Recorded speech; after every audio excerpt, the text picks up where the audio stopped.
We make a huge mistake when we try to separate the two, that they can't be separated. That's just an illusion that we created. This is separate than this. And when you point out certain things to people, like it becomes really clear and obvious to them, like, oh, my symptoms get really bad when I'm around this person I can't stand, or when I have to go to this place that makes me really uncomfortable, my back hurts, or I have headaches, or my IBS flares up, and then my symptom was worse. Like if you really sit down with people and point it out to them, it's super clear that there's no differentiation. This is Doctor Talks.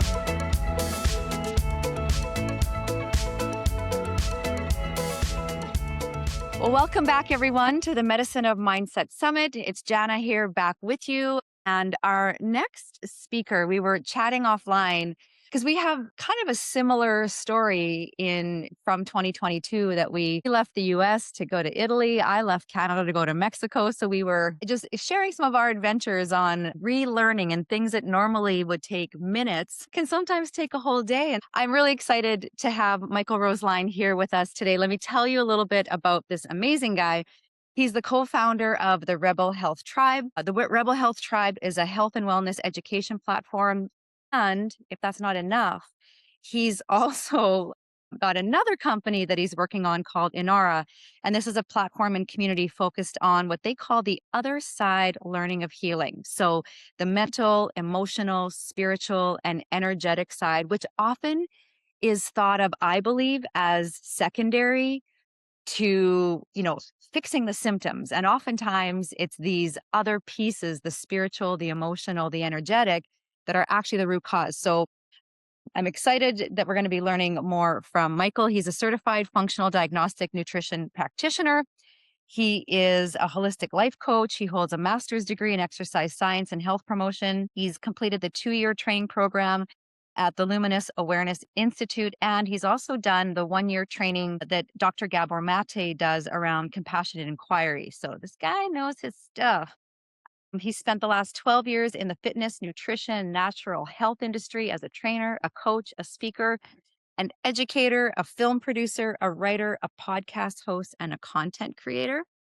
And really, I feel like so many of us that are in this space at this time, we've had our own personal journey that have brought us to where we are. So his experience really included depression, anxiety, suicidal states, insomnia, severe ADD, ADHD, and the subsequent healing that he's done for himself. And in addition, his wife's multiple autoimmune conditions really are the driving force behind what gets Michael up in the morning and how he wants to impact this world. And this guy doesn't say, he's a busy guy, and he doesn't say yes to a lot of things. And he said yes to be here with us today. So Michael, thank you so much for being here. Thanks for the introduction and for having me. I'm excited to have this conversation, and I'm living vicariously through your tropical background because it's cold in Italy right now. It's cold. Yeah, I know one of the speakers asked me yesterday, he's like, is that a virtual background? And I was like, no, like those are my blinds and those are my palms. So yeah. And you know what? I can appreciate that because right now back in Canada, there's like a whole bunch of snow back home. And I even sometimes forget that it's, wintertime. And that's okay. Yeah, I was a Chicago transplant in California for 8 years, so I know the Canada side and I know the not Yes. having winter side, but here they have winter. So it has been a readjustment and a reintroduction to Okay. something that I thought I had escaped forever. Well, and I think, I feel like Tuscany winter might just feel a little bit different than a Saskatchewan winter. It's I not don't know. Chicago. Maybe not. No. Yeah, no, exactly. Exactly. It is not Chicago winter. It's somewhere right in between California winter and Chicago winter, but it's cold enough that it gets about 0 Celsius is where, Okay. yeah. So not Hey. minus, not frozen, not ice and No. everything, not buried under snow, Still. but cold enough that you don't just stand around outside. Yeah, no, exactly. And when we get those minus 40 temperatures, we always will say, but it's a dry cold. So it's not as bad, right? Yeah. Man. Okay.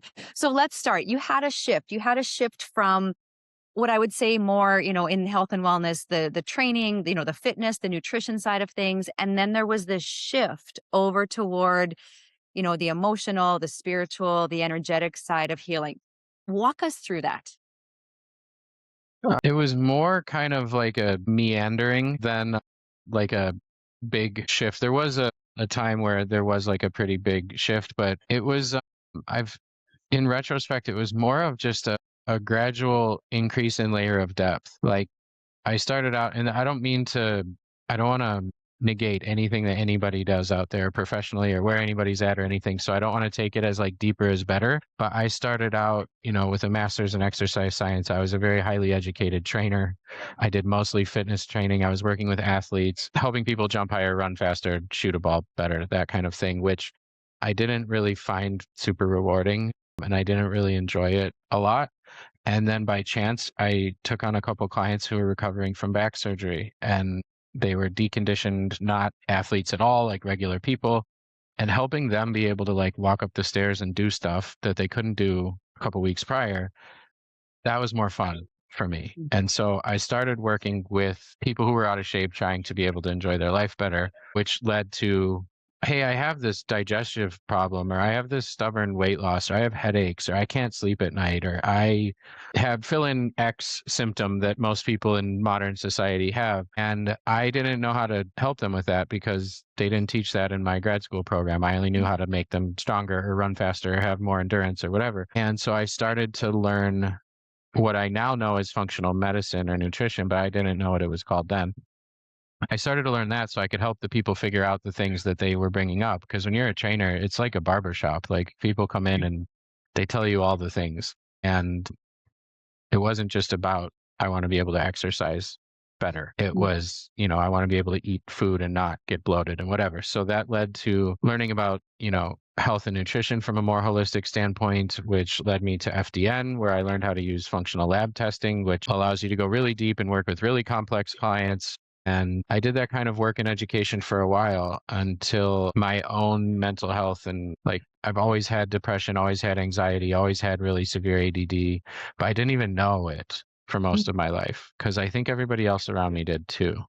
Like, I think it was pretty normal. And so I didn't really realize there was anything, quote, like wrong with me. I used to have a lot of really unhealthy habits and lifestyle things that would allow me to cover up a lot of that or mask it or soothe it or distract myself or feel better or whatever. I'd figured out a lot of ways to not feel the depression and to not be so anxious and to kind of fix a lot of the problems, which is what most addiction or substance abuse or even like shopping addiction or like anything like that. Most of that is just self medication. And my life reached a point after my wife's first autoimmune flare about 4 years ago when everything kind of collapsed and fell apart. And I abandoned doing all of those things because I'd switched to this healthy life and this healthy lifestyle. So I quit doing all the things that were my like crutches, my supports, my things that were self soothing or self medicating. But I didn't realize that you also have to address the things that are underneath that because I didn't even know there was things underneath that. And that's when I went through this really dark period of like extreme depression and tried a bunch of stuff. Like I tried the functional medicine route. I took all the supplements. I was eating right. I was doing all the things you're supposed to do. And it would help a little. Like I could get through the day, but there was like this much deeper doom, gloom, despair. And I tried a bunch of different kinds of therapy and counseling, and I saw all these people. And half the time I thought like they should have gave me money after the session. Like it was not really helping out. And I was pretty desperate. And I had an experience that really shifted my perspective on a pretty deep way. And I then realized like that there's a lot more to this whole healing thing, that there were layers to what was going on with me that I hadn't touched or understood or seen or felt. And I became kind of obsessed with that. Like then I found people I did benefit from working with. I found practices and things that were helping me. And of course, I immediately signed up for like 2 extremely intensive trainings to learn how to do that professionally. I studied with some of the best people in the world that do various things from somatic therapy and trauma therapy and energetic healing and all of that. They haven't really stopped or slowed down. And in between there, my wife went through 3 autoimmune flares that were really bad and really scary, and the main reason we moved to Italy was to get her out of her career in the ER. She's a nurse in the ER, and she was there for COVID, and the stress levels were through the roof, and she had flares and was in tons of pain, and, so navigating that and having a real life situation at home where my world was on fire while trying to learn all these new coping and healing strategies and practices was like all my teachers and co-students that I signed up for the advanced level course in life. And so what I accidentally learned is that much of the chronic health problems that people were coming to my, original work for have roots in the places where I was then studying and learning and practicing and doing my own work through, whether it's suppressed emotions or suppressed trauma or a nervous system dysregulation or whatever that is the driving force behind a lot of the symptoms and a lot of the conditions and diseases. And as you mentioned, I studied with Dr. Gabor Mate, who's pretty internationally known at this point for connecting the dots between trauma and autoimmune disease and cancer and all these other problems. And I started to stop seeing things as like, I used to work on this side of healing, which is nutrition and functional medicine. And now I'm starting to work on this side of healing, which is mental, emotional, and spiritual. The lines between the two started to get really blurred. And I realized that there isn't any real separation, and we make a huge mistake when we try to separate the two, that they can't be separated. That's just an illusion that we created, that like, oh, this is separate than this. And when you point out certain things to people, like it becomes really clear and obvious to them, like, oh, my symptoms get really bad when I'm around this person I can't stand, or when I have to go to this place that makes me really uncomfortable, my back hurts, or I have headaches, or my IBS flares up, or, I had a dream about this thing and then my symptom was worse. Like if you really sit down with people and point it out to them, it's super clear that there's no differentiation. So for me, it just went from like fitness to nutrition to more functional medicine to like kind of touching on the mental side a little bit, like stories and beliefs, to emotions, to somatic healing, which is all body based, to energetic, to spiritual. Like to me, that's kind of a linear progression of depth. That's how I've kind of landed in the middle of all of it, if that made Mhm. sense and wasn't just a Yeah. scattered. No, no. I mean, I think it makes sense. I don't think anything is linear when it comes to our health and wellness. I think we try and to boxes, right? And that's where sometimes the frustration is because we're searching for the diagnosis or we're searching for the one Mm. thing. And what you so eloquently have just said is that the lines are blurred. And if Yeah, you're there's looking no for the one one thing. thing, yeah.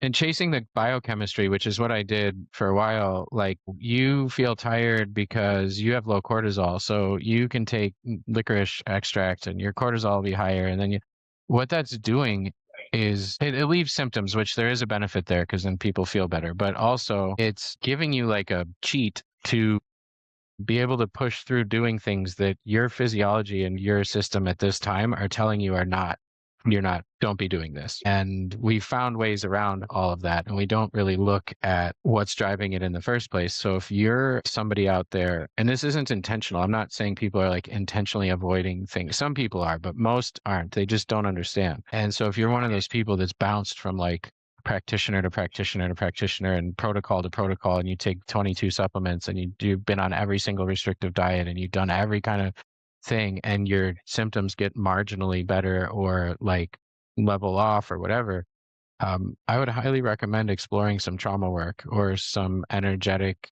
based things or some somatic therapy or anything to kind of explore what's going on beyond those things. And you'd be surprised at how quickly the needle can move when somebody kind of finds the right key for their lock, I guess I would say. I love how you said that. I feel like often people have these unhealthy habits that they just can't seem to break. And what you've just alluded to is that, the trauma, the stress, the anxiety can be the underpin or like the keystone in the Roman arch when it comes to our physical health. And so how do we, it's kind of like this cycle, right? It's that the habits are creating and we're trying to fix what's going on here, but we're not able to change the habits. So, how tell us about that cycle and, what our audience as they listen to you today, what they can take away from understanding that in maybe in a different way that they can be like, I never saw it that way. Yeah, I think that a lot of people struggle with that. I know I ran into it a lot as a coach when I was working with clients in fitness and nutrition. I would spend so many hours on this like perfect diet plan and this perfect exercise routine and this perfect everything. And then I would send them home with it. And then I would see them in a week and I'd be so excited to hear about how it was going for them. And they'd be like, I didn't do any of it. And I ate McDonald's yesterday. But they'd always look like this. And it would be shame.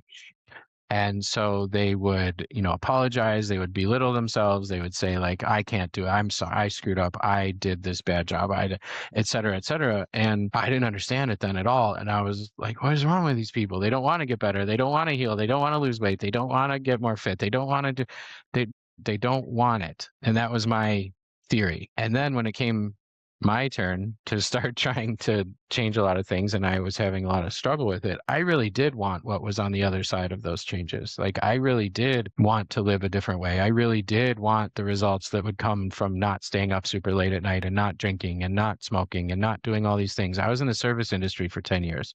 So if there's anybody out there that's been in the bartending, restaurant, server industry, you know what the lifestyle is there. And I really did want what was on the other side of that, yet I couldn't do it. And I'd screw up or I'd make excuses or I'd, whatever. And what I've learned studying with Gabor and doing the work at Luminous and in my own training is my own work with my own people is the things that we learn, whether it's zoning out and watching Netflix for 4 hours instead of going to the gym or stopping at home and buying that food that isn't good for you, but you buy every time, or eating a pint of ice cream every time you're upset, or like in my family, when it was something to celebrate, we ordered a pizza. When somebody was upset about something, we ordered a pizza. Like food a lot of people's modern lives is tied into emotions. It's tied into, everything else. So the thing that you can't stop doing, whether it's people pleasing or starting unhealthy relationships or drinking or zoning out and watching TV or buying whatever thing or whatever the thing is, everybody has their things, their patterns, their loops. These are things we learned to do at some point that made us feel better. And that's it. Like, and personality traits too. Like, it doesn't have to be a loop. It can be a personality trait. Like I get really triggered when I see somebody not do something that's in their own best interest and then I have to like do it for them or help them. Like that's a trigger for me. That can be traced back. Like every single thing that if there's a thing that I just said that and it popped in your head that like, oh, I get really pissed when somebody does this or says this or I'm around this thing, there's a reason for that. And you can trace that back and you can find out where that comes from. And it's never about the thing that's happening right there. And the soothing and the coping mechanisms, we learn those. And that's what kept us safe. And so are the behavior patterns. If you have walls up and you don't let anybody get close to you or ever see you, or you're one of those mysterious people that doesn't let anybody in, that's because you had to do that. If you're never one to express anger and you're a pushover and you always let everybody walk all over you and you never voice yourself and you never stand up for yourself, that's because you learned you had to do that. Like at some point, you learned that these are the ways that you survive and that you maintain safety and connection in your family and in your house and in your environment. Regarding the unhealthy habits or being unable to do something, like I grew up eating lots of fast food and pizza, and Taco Bell was like my favorite place to go in junior high. Still to this day, if I drive past a Taco Bell, which I haven't eaten at in I don't know how many years, I still get that feeling that feels like comfort, like warm comfort. That feeling you needed, like it provided something that you needed. So like when people tell me like, oh, I fell off and they look down like this, it's shame. And when we experience shame, we feel terrible. There's no worse feeling. Like shame is worse than any other emotion or feeling as far as like how it makes us feel. And to get out of that, you do the thing again. Like you have another thing that makes you feel better about that thing. And then you're in this loop and you do this thing and it makes you feel good, but then you feel shame about doing the thing. So you do another thing and then you feel shame. And so the thing that stops the wheel from turning is removing the shame and really having compassion for yourself. Like these things that you've learned how to do, whether it's a behavior or a personality trait or some kind of pattern or way that you are, like what we think is personality is nothing but a whole bunch of learned ways to be, survival patterns, or a thing that you've found that helps soothe you or calm you. Like the most thing that calms my nervous system the most is if I like watch a movie or a show while I eat, because when I was a kid, I ate in front of the TV. by myself a lot of the time. And now, if I'm like really stressed out, if I go grab a snack and watch 10 minutes of some Netflix show, my whole nervous system calms down. Now, what that snack is, I can choose, and it can be something that either is, life sustaining and healthy or something that's not. But the actual act of sitting down and eating and watching 10 minutes of a show calms my nervous system. And all those other things that we use calm your nervous system. Like it brings you into a state of regulation, like we're self regulating. And there's no shame in that. Like Gabor does a lot of work with addicts. If people aren't familiar, Gabor Mate is a doctor that works with a lot of addicts. He's kind of blurred the lines between being a physician and a therapist, and he's connected a lot of dots between trauma and addiction. He has a book called In the Realm of Hungry Ghosts that outlines all the connections between trauma and addiction. Trauma wires our nervous system to be dysregulated. There could be 10 hours of talking on that, but that's really what it comes down to is trauma rewires our nervous system to be dysregulated and in a state of constant alert or shut down. It can be shut down or alert, but one or the other, a dysregulated state that isn't this like peaceful, connected, safe feeling. And so we find ways and people and situations and things. I used to jump off planes for fun and drive real fast and do all kinds of stuff like that. The first week I ever did scuba diving, I went in the nighttime because that's even more intense than going in the daytime. I've jumped out of a plane at midnight in the dark. Like I've done the things that were all the scary things because I used to think I was a adrenaline junkie because that's cool. Nobody's adrenaline junkie. Adrenaline feels terrible. What I was chasing was like the things that go in my head to stop. And when you're falling out of a plane, things going on in your head stop. They call it a flow state. Extreme sports are very good at activating a flow state. That's what I was chasing, but I didn't know it. So I was putting myself in danger all these times to experience this peaceful state that I didn't know how to experience on my own. I used to eat pint of ice cream sitting in front of a movie on the couch because it calmed my nervous system down. So when you talk about it in that way, as I'm talking about it now, like if you're listening to this, you probably aren't hearing these things that people do and being like, man, that person sucks. That's such a terrible thing to do. It's like you feel bad, you find things that help you feel good. You learned this a long time ago and it works, so you do it. That's okay. And so taking the shame out of it removes the loop. Like, oh, I did that thing. Well, why was I so activated? Oh, because this happened. Can I find another way to bring myself into a regulated state other than doing that thing?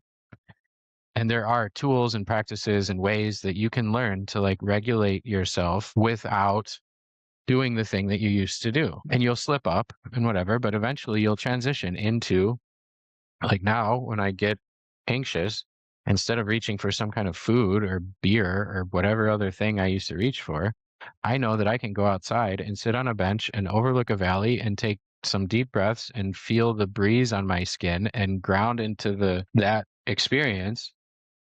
And before long, that wave is gone and I can come back in and I didn't do any of the things. Now, it wasn't this like transition to boom, I have this new skill. I'm going to go do this. You have to learn to trust the new practices and the new skills. And the same thing goes for the behavior patterns and the loops and the ways we learn to survive and the tendencies that we have is you become more conscious of them, more aware of it. Like, oh, I did that thing again. I snapped at that person, whatever your thing is, everybody has a thing. When I say that, they're like, oh yeah, that thing. You become more aware of it. You become aware of what triggers it. You work on the underneath story behind that while learning new ways to respond. There's no shame in that. Like everything that we do that we wish we didn't do, we do it for a reason and we learned how to do it for a reason and it served a purpose and we needed it to survive at the time. So I kind of looped in unhealthy habits and then like behaviors, but they both have the same, they both were ways to keep us safe and to regulate our nervous system. Does that make sense?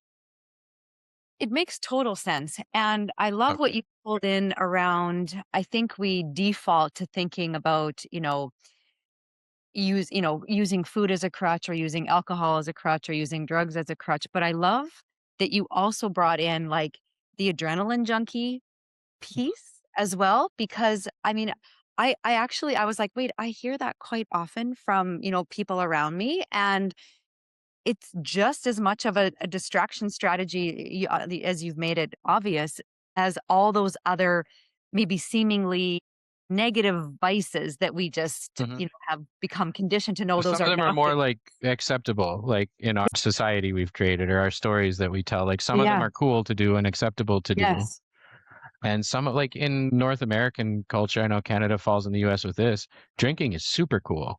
Like it's glorified. It's like it's the pillar of society in a lot of different circles. But then, if they see somebody using some other substance or something, grumble, grumble, drug addict, blah, blah, blah, blah. Well, they slam down 12 beers and smoke cigarettes and drink coffee.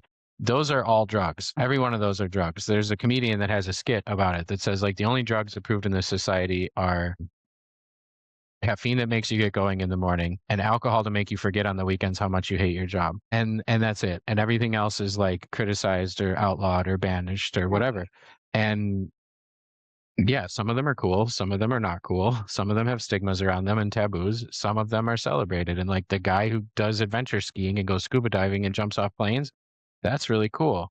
And like marathon runners, I used to have a lot of clients who were like marathon runners, and every single one of them was type A overachievers, had to prove something to somebody, never got praise or acceptance unless they were the number one thing at whatever thing. And they learned that when they were a kid, and this was their way to do it now. And most of those people had total adrenal burnout and thyroid issues and like all kinds of problems. And I would tell them, like, you're going to have to stop running. And they couldn't. Like, they couldn't. And it wasn't about the running. And I didn't understand then what I understand now to like help them figure out, like, why do I need to run 13 miles a day? But that's one that people look at as like, oh, that's a healthy habit. If you look at statistics and numbers and a lot of research, ultra marathoners and people who run a lot have way shorter lifespans than people who are couch potatoes and eat McDonald's. So no, it's not super healthy, but they're Yeah. like things are skewed, and I worked with fitness competition recovering fitness competition models women who would get themselves down to like 2% body fat or 3% body fat. And then they wouldn't have a cycle for 3 years. And they would have hormone tests that I would look at and have to send to the lab. And they would be like, I've never seen anything like this. We don't know what to tell you to do. And I'm like, oh, okay, well, maybe she needs to eat and rest and not work out 6 hours a day. But where's the drive to do that coming from? Where does that perfection need come from? And what are you without it? And like, so yeah, and I'm not to shame those people either. Like it's the thing that they learned how to do that made them feel good, either about themselves or in their social circle or whatever. It's just our physiology doesn't care why we're doing the thing. That's the problem. If it was like all like, oh, but eating cheeseburgers every day makes him feel better. McDonald's is really emotionally soothing to him. Let's not have it mess up his health. No, it doesn't work that way. So like unfortunately, a lot of the things that we learn how to do have health consequences to them. So it's helping you in one way, but it's not like the way to fix that is to find the thing that's driving the behavior, that's driving like why, and that's not always fun, and it's difficult, and it can be painful. Often it involves feeling things that there's a reason that you didn't want to feel before. So you found all these really creative ways to not feel that thing. And to feel that thing, often you need somebody there with you. So that is where, having somebody in your corner that can help you do this kind of work can be really helpful rather than just going at it alone. But the way out is through.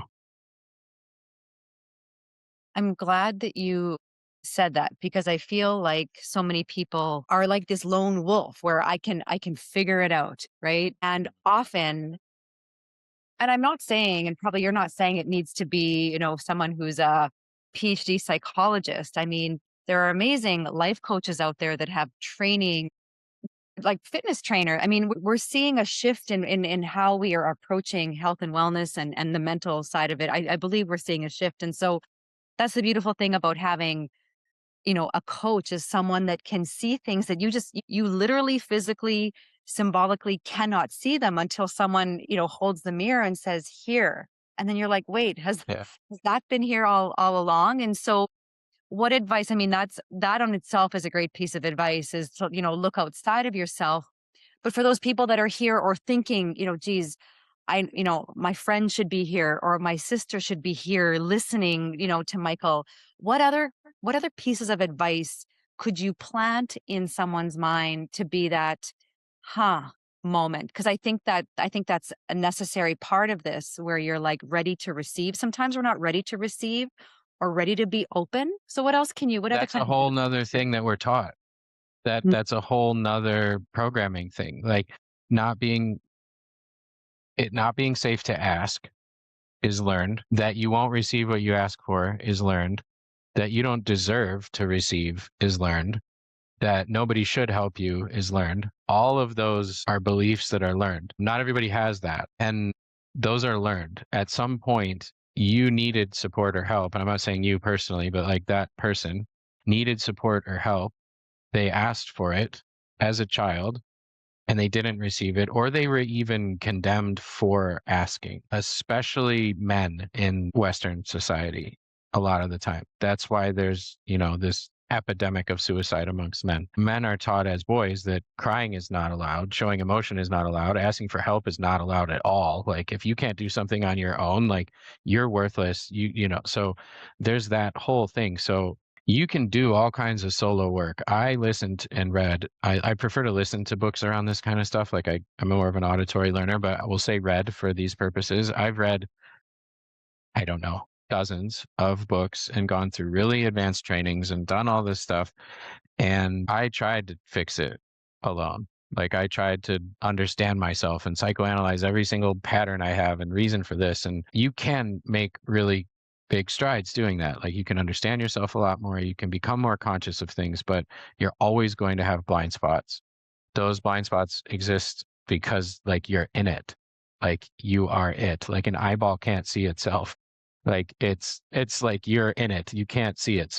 That's one value of having somebody or a group of people. Luckily, like both of those trainings I went through were done in cohorts of small groups that like you go through together. So there's not only the teachers and the guides, but there's the co-students and everybody kind of holds each other accountable and works with each other. But the other reason is as we learn more about, people out there might have heard of like attachment styles or attachment repair or attachment trauma or the word attachment, things that wounding and damage and pain that is caused in relation, whether that is with a parent or the absence of a parent or with some other caregiver or peers growing up or in school or a teacher or social situations, whatever wounding that comes from some aspect of relation with other can only be repaired in relation with other. They're learning that there's certain things that you can't do on your own. So if you never had like a healthy, hey, I need to share how I'm feeling, and somebody say, okay, great, I'm here, have at it. And then you can share that and not get any judgment and get support and get what you need. If you've never had that before, that causes the stories like you just mentioned earlier about I can't ask for support, I can't receive, I don't, blah, blah, blah, blah. The only way to get rid of that story and realize it's not even to get rid of it, it's to teach that part of you that believes that it's an outdated story, that it was true at one point and that it was never okay and that it's not their fault and that it's not true now because look, I have this relationship with X person and they do this and it's safe for me to ask for support. It's safe for me to do this thing and say these things and I'll get the support. I won't get judged. I won't get criticized. The only way to unravel that story is to learn a new one. And so doing that in connection with someone, obviously there's people who are trained to do this really effectively in different ways, but just like anyone in your life can be helpful. You just need to be careful because you can get, I never use the word re-traumatized because that's overused, but opening up with somebody who's like skilled and trained in these things and is there for this reason versus like some random stranger at the store who might snap at you or something like, use your discernment about what you know about people, but showing the parts of you that believe you can't ask for support or something's wrong if you ask for support, that's not true. By asking for support and receiving what you needed, that's the only way to unravel that story on a deep enough level to where it will actually change your behaviors and responses. You can intellectually understand that. Like I just explained this, and somebody's sitting there going, that makes total sense.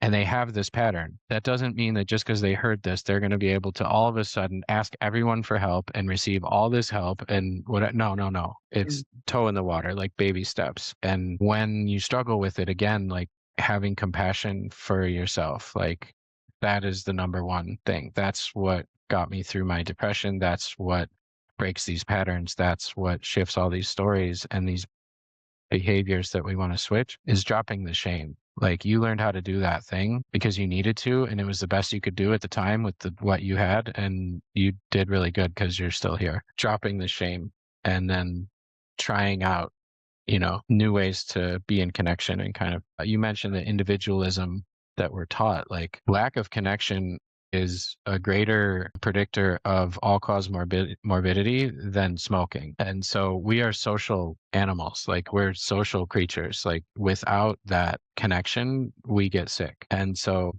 there's tons of levels on which that is important. Like there's people now pushing group community functional medicine groups because trying to do stuff in community is more effective. There's group types of therapy. There's something called circling, which is basically a bunch of people just literally being there and sharing what's happening for them right now. And it's like immensely therapeutic because it's in a circle, it's in a group, it's in community. And so I hope that sort of answers your question in some sideways kind of way. Well, no, no, and you know what, you've actually, and maybe the next question I was going to ask you is, what do you think is not being talked about enough when it comes to your area of expertise and your experience? And I feel like what you've just said Yeah. could very easily be overlaid on that. Is there anything else that you would add to that, or does that just kind of connect those dots? Yeah, I think the community aspect of it and this isn't some woo thing. Like you can look up science on this. My friend James Maskell is right now, he created something called Heal Community, I think it's called, and he's written books about this that has like health outcomes based on personal connection and community connection.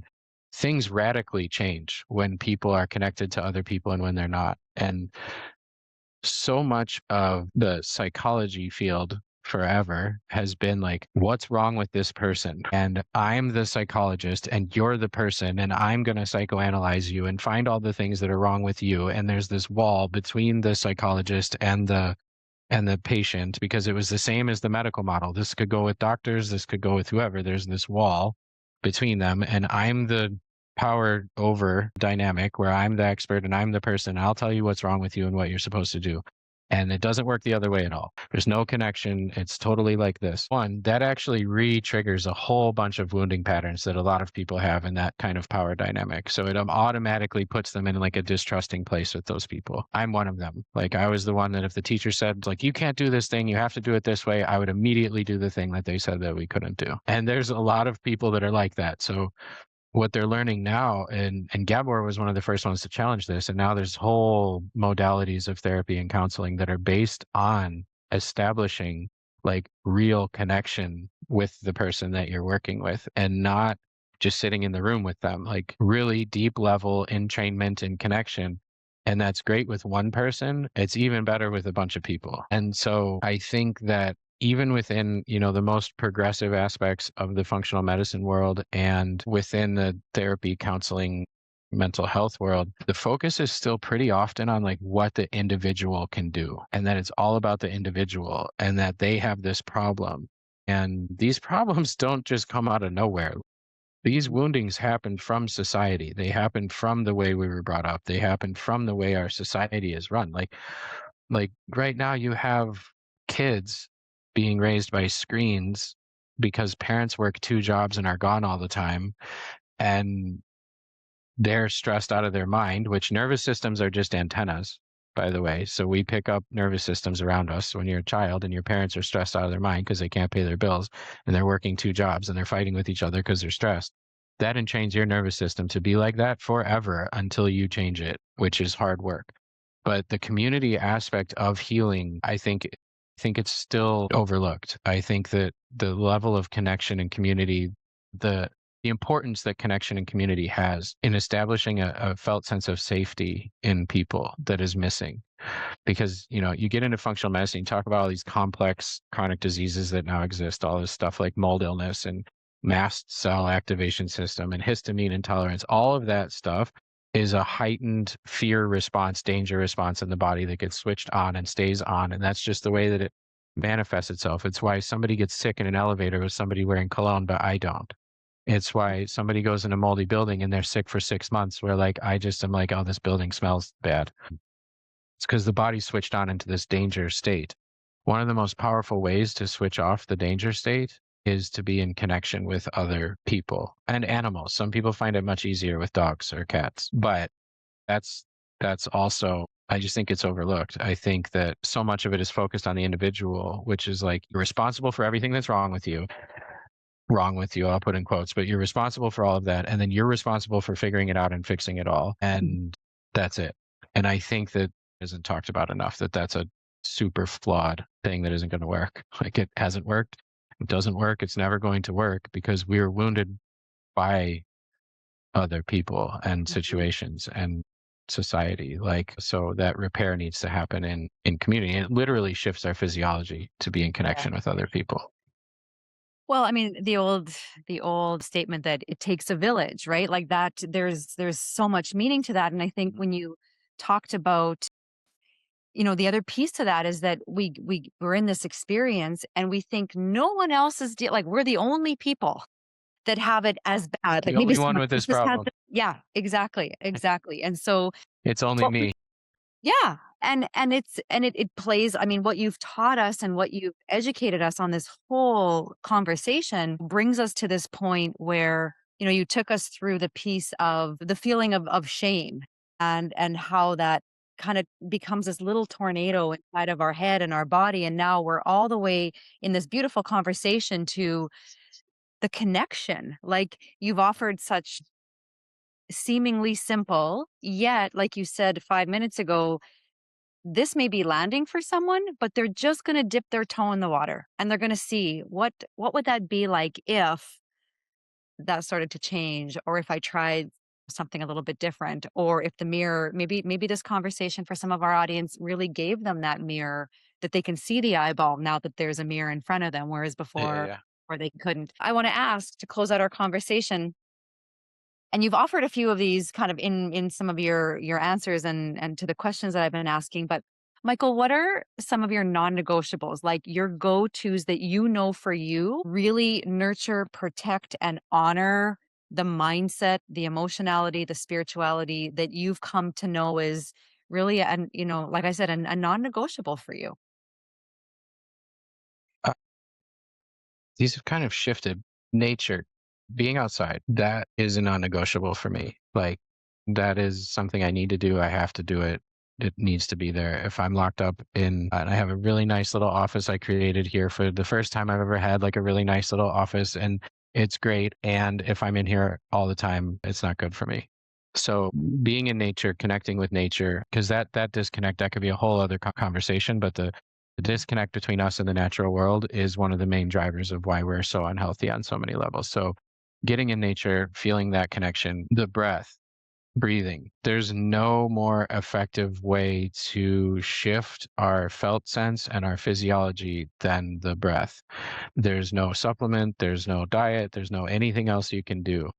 And if you start to become really aware and conscious of your breathing, it has a big impact. Whenever I catch myself like in some sort of loop or pattern or anxious or whatever, if I stop and pay attention to how I'm breathing, it's always very short and shallow, and always 100% of the time. It's a chicken and egg situation. Like breathing short and shallow can make you feel anxious, and then feeling anxious shifts the breathing.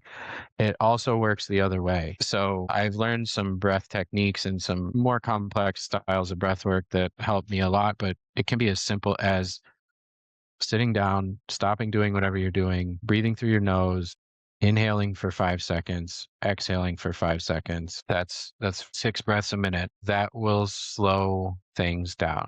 And you may have to do it for a few minutes. Relax your shoulders, relax your body, breathe into your belly through your nose, and just that's it. Count to five. Mm. Count to five on the way in, count to five on the way out. It sounds silly and ridiculous that something that simple could have an impact, but it will immediately shift the way that you feel. And it used to piss me off when people would tell me that, because I'd be so like riled up and angry and agitated. And they'd be like, just take breaths for a few minutes and whatever. And I don't want to do that. And then I would do it and they'd be like, don't you feel better? And it's like, yeah, I do. And I didn't want to. And you can go down the breath rabbit hole like a long ways. Breath work is a really powerful thing, but that is really simple. And then not keeping everything to myself.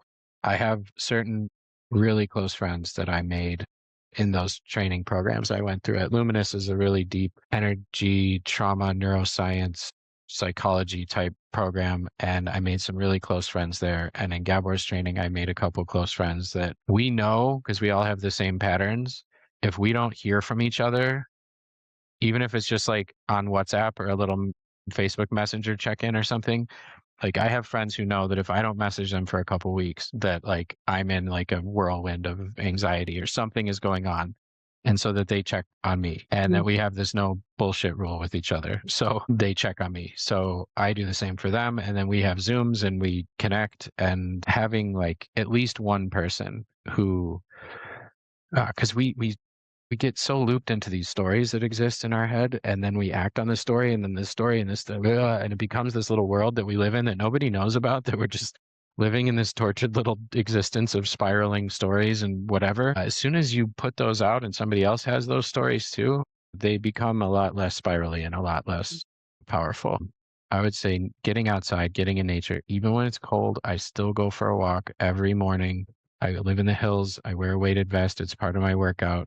I just go out, walk the hills. Sun in the morning is another one. Huge, huge, huge. Like first thing you do in the morning, go outside and get sunlight in your eyes. Don't stare at the sun. I had that happen one time. I didn't know I needed to say don't stare at the sun, but don't stare at the sun. Get sunlight in your eyes first thing in the morning for like 15 minutes and your whole day will be different. But nature, the breath, and having people in your corner, at least one person that you make a deal with, that you're always going to tell them what's going on, because it's carrying all of that stuff alone. It's a lot heavier and a lot more like feels bigger, more real, more whatever. I have friends, I'll tell them what's going on and they'll be like, you're being ridiculous. And then because we have that relationship, I don't mean that like having that story is ridiculous. I'm not trying to call somebody else ridiculous, but they know me, they know my stories, they know my stuff, and they'll be like, you're doing that thing. You know that that's not true. And then they'll make me admit it.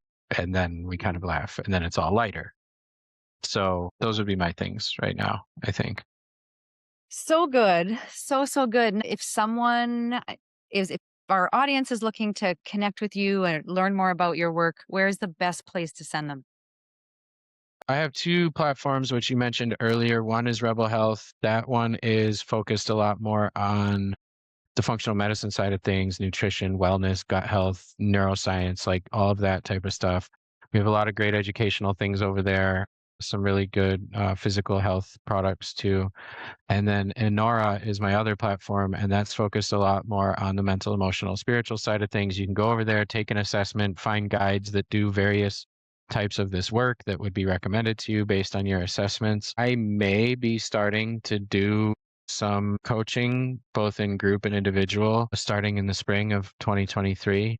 So pretty soon after people would be hearing this for the first time. If you want to connect with me directly, I would say that the best way to do that would be email. Michael@rebelhealthtribe.com is probably the one I would see the fastest. But I don't know if I'm going to be doing that in the spring or not, but I want to. Like I really want to start applying some of the things I've learned to work. I was like the only one in those trainings who wasn't a therapist or a counselor or actively coaching people. And they were like, you don't have any clients? I'm like, no, I used to, but now I just do all this, do like educational things and produce all like events like this one. And we did a movie series, and it's coming full circle. And I feel like going back to sitting across from somebody like this. Well, I think maybe the fact that you just gave everyone your email address is a good It's a good way underpinning. to start it. And it's This the is first time I've totally, said yeah, it publicly or out loud that I even want to do yeah. it. So I think naming it might might help that kind of go along. I love it. All right. Well, ladies and gentlemen, if you are here, this is like potentially the world premiere of Yeah, an amazing I could have coaching just program. launched a whole new coaching service accidentally on this interview. See, So there's no and such thing as accidents. there aren't. No, I yesterday one of my speakers said that, do you know the definition of miracle? And I was like, oh, do you want like the Merriam-Webster definition? He's like, no, the simple definition is just when something unexpected happens, and it depends how big of an unexpected thing that is that kind of determines if we even call it a miracle or a coincidence. And so there are no coincidences, Michael. So this Mm, was fantastic. I want to thank you for your time and your yeah, thank brilliance you. and just like the steady as she goes way that you show up. I love that. And I know that our audience has really connected with that because it's a very unique way that you bring your expertise and the little nuggets of information that just kind of get planted. I'm excited for our audience. And hopefully, like we were just saying, nothing is a coincidence. So the fact that you're here listening to Michael is where you were exactly supposed to be in this moment. So thank you so much again for your time. And gang, it's time we're going to wrap this session. Go and if you can get your feet on the ground or your hand on a tree and do some grounding. Do something for you over the next couple of minutes, and then we'll come back for our next speaker at the Medicine of Mindset Summit. Thank you for tuning in to Dr. Talks. We hope today's episode has enlightened and inspired you on your path to optimal health. Each day is a new opportunity to make choices that empower your well-being. For more insights and strategies, subscribe to our podcast and visit our website, www.drtalks.com. Stay connected, stay healthy, and join us next time on Dr. Talks, real talks from real doctors on the issues that matter to you most.